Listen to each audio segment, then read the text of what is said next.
날 버리고 떠났으면 적어도 불쌍해 보이진 말았어야지. 봄바람이 유난히도 차갑게 스쳐가던 날, 한도윤은 검은 세단에서 내렸다. 글로벌 IT 기업 H&K 그룹의 회장이자 젊은 나이에 세계 시장을 주도하는 거물. 기자들은 그의 일거수일투족을 따라다녔고 경제지의 표지는 늘 그의 얼굴로 가득했다. 하지만 사람들의 찬사와 부러움 속에서도 그의 표정은 늘 차갑고 무심했다. 성공의 자리에 올랐지만 가슴 한구석엔 지워지지 않는 상처가 자리하고 있었기 때문이다. 그에게 있어 사랑은 배신으로 남아 있었다. 20살 청춘의 한가운데 모든 것을 걸었던 연인 박소연이 자신을 떠났던 기억. 이유도 모른 채 단 한마디 설명도 없이 사라진 그녀는 도윤의 마음속에 깊은 흉터를 남겼다. 그래서 그는 사랑을 믿지 않았고 그 빈자리를 성공과 명예로 채우려 애썼다. 한편 소연은 다른 세상에 살고 있었다.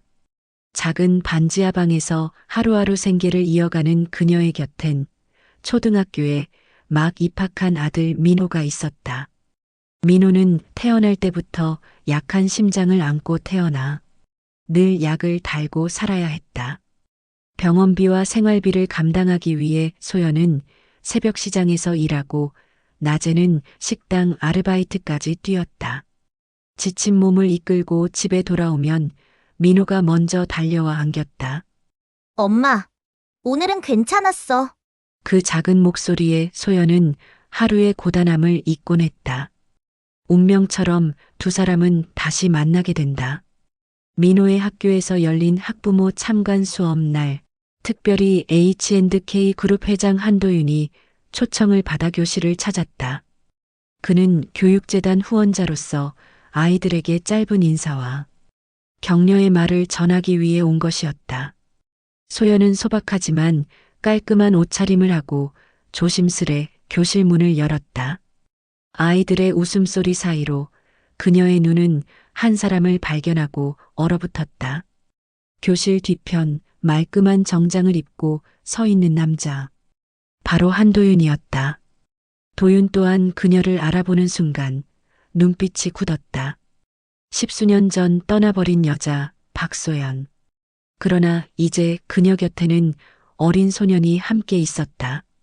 도윤의 시선은 본능적으로 아이에게로 향했다.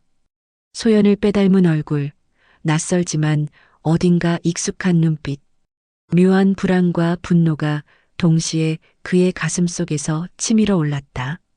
수업이 끝난 뒤 학부모들은 335 아이들과 함께 교실을 나섰다. 도윤은 자리를 떠나지 않고 소연을 기다렸다. 소연은 아이의 손을 잡은 채 마치 도망치듯 고개를 숙이고 지나가려 했다. 하지만 그의 낮은 목소리가 그녀를 붙잡았다. 박소연, 그 이름을 부르는 순간 그녀의 발걸음이 멈췄다. 떨리는 손끝, 숨이 막히는 긴장. 소연은 천천히 고개를 들었고 그 앞에 서 있는 도윤의 눈빛은 차가운 얼음처럼 날카로웠다. 오랜만이네. 짧은 인사였지만 그 안에는 수많은 감정이 뒤엉켜 있었다. 원망, 분노, 그리고 아직 풀리지 않은 의문. 소연은 대답 대신 고개를 돌렸고 민호를 품에 안듯 가까이 끌어당겼다. 마치 세상으로부터 아이를 지켜내려는 듯이 도윤의 시선은 아이에게 머물렀다. 순간 가슴 깊은 곳에서 알 수 없는 떨림이 일었다. 하지만 곧 차가운 목소리가 그 떨림을 덮었다. 그 아이, 내 아들이야? 소연의 입술이 굳어졌다. 아무 말도 하지 못한 채 그녀는 민호의 작은 손을 더 세게 잡았다. 대답하지 않는 침묵 속에서 도윤은 더욱 확신했다. 그녀가 떠났던 이유, 그리고 지금 곁에 있는 아이. 그 모든 것이 자신을 향한 배신으로 보였다. 그날 운명의 재회는 이렇게 시작되었다. 차갑게 굳은 남자의 눈빛, 그리고 숨죽여 흐르는 여자의 눈물. 잊혀진 과거의 문이 다시 열리고 있었다. 민호는 태어날 때부터 약한 심장을 안고 있었다. 어린 나이에 수술을 받고도 늘 약을 달고 살아야 했고 조금만 뛰어놀아도 가슴을 움켜쥐며 숨을 헐떡였다. 소연은 아이의 웃음을 지키기 위해 아무렇지 않은 척했지만 늘 불안이 그림자처럼 따라다녔다. 그러던 어느 날 민호가 교실에서 갑자기 쓰러졌다. 선생님의 전화를 받고 병원으로 달려온 소연은 하얗게 질린 얼굴로 아들을 끌어안았다. 엄마, 숨이 힘들어. 아이의 목소리는 너무 작고 미약했다. 소연의 가슴은 무너져 내렸다. 이미 가진 돈은 약값과 생활비로 바닥이 났다. 새벽 시장에서 일하며 손에 굳은 살이 박히도록 돈을 모았지만 수술비에는 턱없이 부족했다. 아이의 손을 붙잡고 흐느끼는 순간 그녀의 마음속에 오래 묻어두었던 기억이 떠올랐다. 민호가 병원 침대 위에서 의식을 잃은 채 누워있는 모습을 바라보자 소연의 심장은 찢어질 듯 아팠다. 작은 얼굴은 창백했고 가느다란 손가락은 힘없이 늘어져 있었다. 그때 의사가 다시 말했다.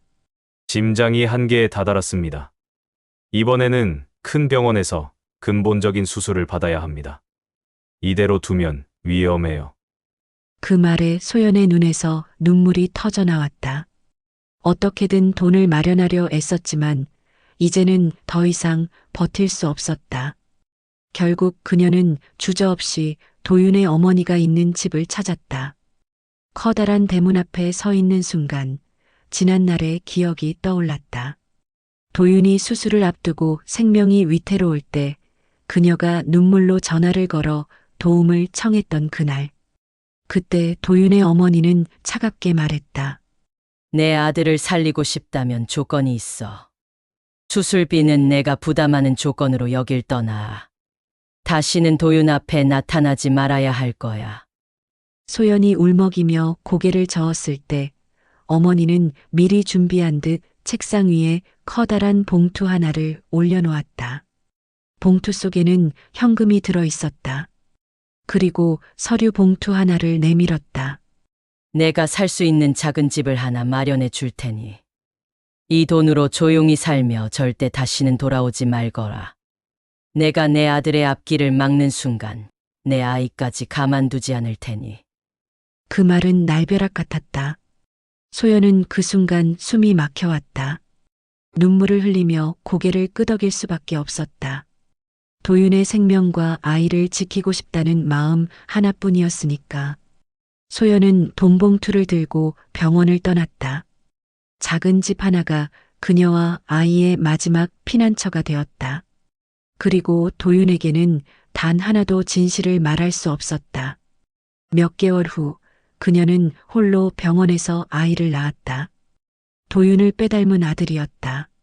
힘겨운 출산 끝에 들려온 아이의 울음소리는 세상을 다 가진 듯한 기쁨을 안겨주었지만 그 행복은 오래가지 못했다. 시간은 흘렀지만 상처는 아물지 않았다. 도윤의 어머니와의 약속은 족쇄처럼 그녀를 붙잡고 있었고 소연은 끝내 진실을 말하지 못한 채 살아야 했다. 문 앞까지 갔지만 초인종조차 누르지 못하고 돌아온 날 소연은 눈을 감고 흐느꼈다. 민호가 쓰러진 지금조차 그녀는 여전히 모든 비밀을 혼자 짊어지고 있었다. 그러나 이제는 더 이상 숨길 수 없었다. 민호를 살리려면 수술비가 필요했다. 다음 날 소연은 두 손을 꼭 쥔 채 H&K 그룹 본사 건물 앞에 섰다. 반짝이는 유리 외벽은 차갑게 빛났고 그 안으로 들어가는 발걸음 하나하나가 무겁게 느껴졌다. 로비에 들어서자 직원들이 분주히 움직이고 있었다. 소연은 안내 데스크로 다가가 떨리는 목소리로 말했다. 실례합니다. 한도윤 회장님을 만날 수 있을까요? 직원은 곤란한 표정을 지으며 고개를 저었다. 죄송합니다. 약속된 일정이 아니면 만나실 수 없습니다. 소연은 두 손을 모아 애원했다. 단 몇 분만이라도 좋습니다. 그 순간 로비가 술렁였다. 출근하던 도윤이 들어오고 있었기 때문이다. 사람들의 시선이 일제히 그를 향했지만 도윤의 눈은 곧장 소연에게 꽂혔다. 걸음을 멈춘 그는 차갑게 물었다. 무슨 일로 날 찾아왔어? 도윤은 차갑게 말했다. 직원들이 놀란 듯 서로를 바라보는 사이 소연은 눈물에 젖은 얼굴로 그를 바라보았다. 도윤 씨, 잠깐만 이야기할 수 있을까? 잠깐이면 돼. 그러나 도윤의 눈빛은 더욱 차갑게 가라앉아 있었다. 그는 낮고 잔혹할 만큼 날카로운 목소리로 말을 내뱉었다. 날 버리고 떠났으면 적어도 불쌍해 보이진 말았어야지. 그 말은 소연의 가슴을 깊숙이 찔렀다. 무언가 말하려 했지만 목소리는 끝내 나오지 않았다. 도윤은 냉정하게 고개를 돌리며 엘리베이터로 향했다. 차갑게 닫히는 문 뒤로 그의 뒷모습이 사라지는 순간 소연의 마음은 산산이 부서졌다. 더는 기대할 수 없음을 깨달은 그녀는 무거운 발걸음으로 병원으로 돌아왔다. 며칠이 흘렀다. 민호는 여전히 병원 침대 위에서 힘겹게 숨을 몰아쉬고 있었다. 창백한 얼굴, 작은 손끝에 미세한 떨림. 소연은 아이 곁을 떠나지 못한 채 손을 꼭 붙잡고 있었다. 시간이 지날수록 가슴속 불안은 점점 더 짙어졌다. 잠시 후 담당 의사가 서류를 들고 들어왔다. 그는 조심스레 입을 열었다. 검사 결과가 나왔는데요. 아이가 혈액형이 조금 특이합니다. 부모의 혈액형을 함께 확인해야 수술 준비가 가능합니다. 소연은 숨이 막혔다. 손끝이 싸늘하게 식으며 가슴이 철렁 내려앉았다. 진실을 끝까지 감출 수 있을까 하지만 아이의 생명이 걸린 지금 더 이상 침묵만으로는 버틸 수 없었다. 저 혼자 키우고 있습니다. 아이 아빠는 없습니다. 떨리는 목소리가 병실 공기를 파고들었다. 의사는 잠시 난처한 듯 그녀를 바라보다가 고개를 끄덕였다. 알겠습니다. 다만 혹시라도 아빠가 있다면 혈액형을 확인하는 게 좋습니다. 소연은 대답 대신 눈을 감았다. 흐르는 눈물을 닦아내며 아이의 손을 더욱 꼭 움켜쥐었다. 그 순간 복도 끝에서 이 모든 대화를 듣고 있던 도윤의 표정이 굳어졌다. 정기 검진차 병원에 들렀던 그는 의사의 말과 소연의 떨리는 대답을 그대로 들을 수밖에 없었다. 혈액형? 아이 아빠? 머릿속에서 단어들이 꼬리에 꼬리를 물며 맴돌았다. 무심코 의료 기록을 흘끗 본 도윤은 소연의 마지막 한마디를 다시 떠올렸다. 아이 아빠는 없습니다. 빈칸으로 해주세요. 그 짧은 말이 도윤의 가슴을 깊숙이 파고들었다. 차갑게 굳어있던 기억들이 흔들리고 지금까지 믿어왔던 것들이 소연이 자신을 버렸다는 확신, 아이는 다른 남자의 자식이라는 오해가 모두가 균열을 일으키기 시작했다. 도윤은 혼란스러웠다. 어머니의 말처럼 소연이 배신한 것일까? 아니면 지금 눈앞의 진실이 오래된 거짓을 깨뜨리고 있는 걸까? 확신할 수는 없었다. 다만 한 가지, 그는 분명히 느끼고 있었다. 병상에 누운 이 아이에게서 낯설지 않은 끌림이 자신의 마음을 거세게 흔들고 있다는 것을. 그날 저녁 도윤은 다시 병실 앞에 서 있었다. 우연인 척했지만 사실은 발길이 저절로 이곳으로 향한 것이었다. 문틈 사이로 보이는 소연과 민호의 모습이 그의 발을 붙잡았다. 오랫동안 묻어둔 감정이 파도처럼 밀려왔다. 그는 조심스럽게 문을 열고 들어섰다. 소연은 놀란 눈빛으로 고개를 들었다. 도윤은 침대 옆으로 다가서며 낮게 물었다. 이제는 대답해줘. 이 아이 누구야? 혹시 내 아이야? 소연의 눈빛이 크게 흔들렸다. 그러나 곧 차오르는 눈물을 감추듯 고개를 숙였다. 지금은 아이가 먼저예요. 제발. 그 얘기는 나중에 해요. 도윤은 잠시 숨을 고른 뒤 한 발 더 다가섰다. 목소리는 낮았지만 억누르던 감정이 묻어나왔다. 소연아, 난 진실이 필요해. 내가 떠난 이유도 이 아이의 모든 것도 더는 모른 척할 수 없어. 지쳐있던 소연은 입술을 세게 깨물었다. 눈물이 뺨을 타고 흘러내렸다. 당신을 살리고 싶었어. 그래서 떠날 수밖에 없었어. 그게 내 죄야. 순간 도윤의 가슴이 무너져 내렸다. 지금까지 믿어왔던 모든 말과 기억이 흔들렸다. 어머니가 했던 말, 자신이 쌓아온 오해가 거짓처럼 느껴졌다. 그는 침대에 누운 민호를 바라보았다. 작은 얼굴에 맺힌 땀방울, 힘겹게 오르내리는 가슴. 자신과 너무 닮은 눈매가 더는 부정할 수 없게 했다. 도윤은 눈을 감고 깊은 숨을 내쉬었다. 왜 그때 나한테 말하지 않았어? 소연은 고개를 들어 그를 바라보았다. 당신의 어머니가 조건을 내걸었어. 수술비를 대주는 대신 떠나라 했어. 나는 당신을 살리려 했던 거야. 그래서 모든 걸 감당했어. 그 말에 도윤의 눈빛이 흔들렸다. 차갑게 얼어있던 마음이 서서히 갈라지며 뜨거운 후회의 감정이 밀려왔다. 그래서 넌 떠난 거였어? 소연은 고개를 끄덕이며 흐느꼈다. 그 순간 도윤은 더 이상 말을 잇지 못했다. 억눌렀던 분노가 사라지고 남은 건 깊은 회한뿐이었다. 병실 창밖으로 어둠이 내려앉고 희미한 불빛이 두 사람을 비추었다. 오랜 세월의 오해가 무너져 내리고 도윤은 비로소 진실 앞에 마주 서 있었다. 며칠 뒤 민호의 수술을 앞두고 도윤은 더 이상 시간을 미룰 수 없다는 걸 느꼈다. 오래 묻어둔 질문을 들고 그는 어머니를 찾아갔다. 어머니, 이제는 말씀해 주셔야 합니다. 왜 소연이 내 앞에서 흔적도 없이 사라져야 했는지 정말 돈 때문이라고만 하실 겁니까? 어머니의 표정이 굳어졌다. 차가운 권위로 아들을 압도하던 기세는 사라지고 대신 망설임이 배어나왔다. 잠시의 침묵 끝에 그녀는 낮게 입을 열었다. 넌 몰랐겠지. 수술대에 오르기 전날 밤 그 애가 날 찾아와 무릎을 꿇더라. 심장 이식 수술을 할 수 있도록 도와달라고 무릎 꿇고 빌더구나. 도윤의 숨이 순간 멎는 듯했다. 어머니는 눈을 피하며 말을 이었다. 나는 조건을 걸었다.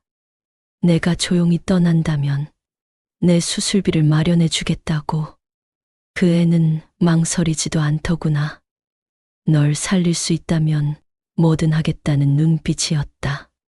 그래서 나는 작은 집과 돈을 쥐어주고 그 길로 떠나게 했다. 도윤은 자리에서 몸을 일으켰다. 온몸이 흔들리고 심장이 조여드는 듯했다. 지금껏 배신이라 믿었던 그날이 사실은 희생의 날이었음을 이제야 깨달은 것이다. 자신을 살리기 위해 그녀는 모든 걸 버려야 했다. 어머니, 그게 정말 옳은 선택이었다고 생각하십니까? 당신은 날 살렸지만 내 삶을 송두리째 무너뜨린 겁니다. 소연도, 나도, 그리고 민호도. 어머니는 아무 말도 하지 못했다. 그제야 늦은 후회의 그림자가 그녀 얼굴을 짙게 덮었다. 그날 저녁 도윤은 약혼자인 채영을 불렀다. 어머니의 뜻으로 이어진 약혼이었지만 이제는 끝내야 했다. 채영 씨, 할 말이 있어요. 먼저 미안합니다. 하지만 이 결혼은 할 수 없을 것 같아요. 사랑 없이 결혼할 수는 없어요. 지금껏 어머니의 기대만 바라보며 버텼지만 이제는 더는 그렇게 살 수 없습니다. 채영은 잠시 그를 바라보다 담담히 미소를 지었다. 알아요. 회장님은 늘 다른 곳을 보고 있었죠? 원망하지 않겠습니다. 사실 나도 알고 있었어요. 당신 눈엔 늘 다른 여자가 있다는 걸? 하지만 그래도 마지막까지 내 몫을 다했다고 생각하고 싶어요. 그녀는 준비해온 계약서를 내밀며 고개를 숙였다. 이제 서로 구속하지 말아요. 저는 제 길을 가고 회장님은 마음이 향하는 곳으로 가세요. 도윤은 그 종이를 오래 바라보다 펜을 들었다. 사인을 마치자 오랫동안 자신을 올가매던 족쇄가 풀려나가는 듯했다. 창밖에는 겨울바람이 차갑게 불어왔지만 그의 마음속에는 묘한 해방감과 함께 무거운 후회가 동시에 차올랐다. 소연이 감당했던 세월의 고통이 뼛속 깊이 전해졌다. 이제 도윤은 결심했다. 더 이상 도망치지 않겠다고. 민호의 수술은 길고도 치열했지만 결국 성공적으로 끝났다. 수술실 문이 열리고 의사의 미소가 보였을 때 소연과 도윤은 동시에 안도의 눈물을 흘렸다. 아이의 작은 손을 잡고 병실에서 깨어나는 순간 그들은 비로소 다시 함께 웃을 수 있었다. 긴 세월 동안 오해와 상처가 서로를 갈라놓았지만 진실은 결국 모든 벽을 무너뜨렸다. 도윤은 어머니의 뜻이 아니라 자신의 선택으로 소연을 지켜내기로 결심했고 소연도 더 이상 숨거나 도망치지 않았다. 20대 시절 심장병과 집안의 반대로 지켜내지 못했던 사랑. 세월은 두 사람을 멀리 돌려놓았지만 다시 만나 서로를 붙잡을 수 있는 기회를 주었다. 민호가 병실에서 밝게 웃는 모습을 바라보며 도윤은 소연의 손을 조용히 잡았다. 이제는 놓치지 않을 거야. 내가 어떤 시간을 겪었든 남은 길은 내가 함께할 거다. 소연은 눈물 속에서도 미소를 지었다. 그래, 이번엔 끝까지 함께하자. 창밖으로 봄 햇살이 스며들었다. 오랜 겨울을 지나 다시 피어난 그들의 사랑은 이제 새로운 계절을 향해 나아가고 있었다.